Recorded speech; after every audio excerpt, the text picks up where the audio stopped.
Keller Williams Realty, and that path started in a little town called Bellingham, Washington. Yeah. And what I realized about 4 or 5 years into building this business was that Bellingham wasn't big enough for me to accomplish my vision. Yeah.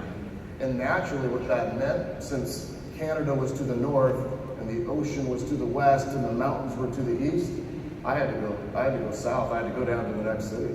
So expansion happened for us organically before people called it expansion. Right. You were naturally doing it. Yeah, we started putting agents in the next Keller Williams office 6 years ago, 7 years ago.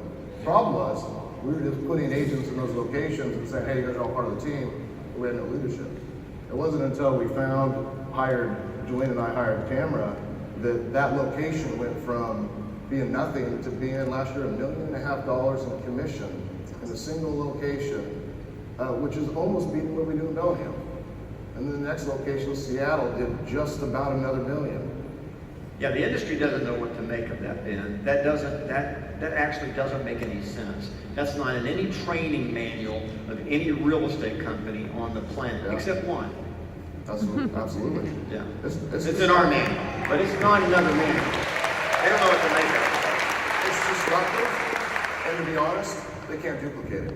They can't duplicate it because they don't have transparency in how money flows. You can't see that a transaction got closed at a RE/MAX office in another state. They would never tell you. So how could I protect my business growing the Ben Kinney team across America if there isn't transparency and the data isn't connected into one place? No, that's right. So we did that for 11 years. 11 years. Okay. It took me 11 years to grow and get Washington State to do $5.2 million in commission. On the 11th year, we said business, which actually makes you one of the largest real estate companies in the world. Yeah. Actually. Yeah. 200 million in volume. Yeah. On the team. So what we did is we went and we said, hey, let's go somewhere else. What Julian is an operational machine, and she creates systems, and what I want her to do is build a wall that says value, like John teaches us in the market centers, and say, all right, here's our value, and here's why nobody would ever leave, and keep strengthening that, because we got to continue to deliver more value to attract bigger talent, right? Let's go see what it looks like when we go to the next city. So we said, hey, I'm already flying to Austin all the time to take career visioning or to meet with the pioneer groups or to do any of these sort of things. It's once a month or once every 2 months we're flying here. Yeah. Let's put a team in Austin. Yeah. Let's go to the #1 market center, the very first market center in Austin, and say, let's test it. And what was interesting was we went in there and said, hey, I'm a brand new agent. Ben, I got my license in Texas. I hired Adelina, who moved from Oklahoma to start this. And there's no office space. So maybe somebody would look around and say, well, this is gonna be hard. We said, can we borrow the conference rooms for a couple hours a day for our lead gen? And we went out in December and January, we hired 11 agents in Austin. Wow. 11 agents. And we used conference rooms in the hallway, in the kitchen, until we had done enough production that we earned an office, a 10 by 10. So then we got 10 people in the 10 by 10 office calling.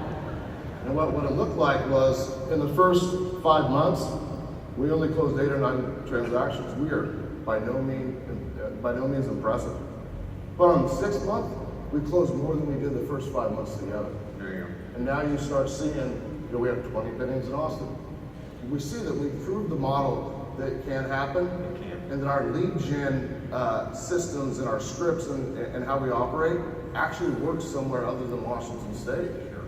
So we feel pretty confident in our model. So what we just did is we found a $15 million producer named Kelly in Denver. We found a $15 million producer in Boise, Idaho named Michelle. And we found a $25 million producer in Napa Valley.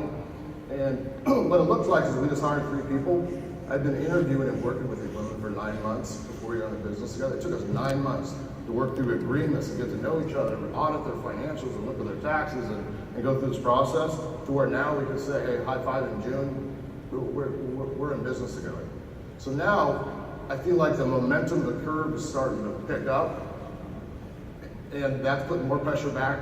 So we're going to pressure test that, see how Jolene and our team does back home and managing that. We'll fix it, and you'll see us do another bit of it. So how do you do this? So what are the give us some advice real quick before we leave. I want to expand to another city. How do I do it? I think there's probably 3 or 4 different models in expansion right now, and Oh, absolutely. we all kind of feel a little bit like maybe one person's right, others the Messiah. To be honest, I don't feel like any of us really know what's going on right now. And Not yet. if you think we do, we're lying. It's not true. No. My model's simple. I'm going to go into a city. I'm going to find a Keller Williams office that like Austin, right, where the 2 team leaders, they say, hey, we'd love to have you. And I say, here's what I'm going to do. I can't recruit any agents from Keller Williams, right? They got to all be non-Keller Williams agents. And I'm going to go add 11 agents in that location right away. And they look and say, whoa, that is 11 more gross agents for us. And I know they're going to have value, so that's net agents. That's huge. Yeah. That's also 11 more half caps plus 1 cap. Yeah. That's big money. Yeah. That's big money, right? But to do something like that, you have to hire somebody that really has the skills